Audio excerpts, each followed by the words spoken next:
Senkezweni. Kapha msimunye khona uzopressa bese bakhuluma. Khulumani. Comrades, off the back of the announcement lesiyenzile namhlanje yokuthi siyawa rejecta lama results awe IEC. Sithi ningalwi.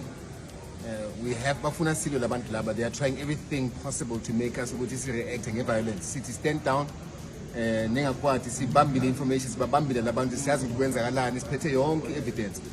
So it's informed by something lento siyenzile namhlanje. Sinzwile, si-actile, kodwa ke yekeleni thina le ndaba sidile nayo.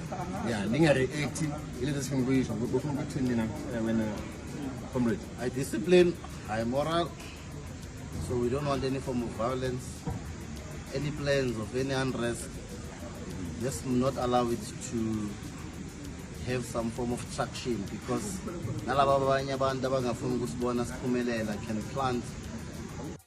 Akushibe kakhulu engane zakwethu amalungu yeqembu MK asebambile laphana ukuthi IEC ngathi chemekele linye lamaqembu laphana ke eliwaneke amavoti ke kodwa ingane zakwethu kixolisa abalungu kanye abathandi beMK ukuthi ke bangalwe bangezingolaka laphana ke balishile kubona bonke lolu daba. Mhlawumbe kuthini wakho kuphawula hlane comment section ungitshela ukuthi lithini lwakho ngalolu daba from ila sponsor mphuma njalo ingane zakwethu ke kodwa sibe sihlane kuvideo elandelayo ngesikhathi esilandelayo.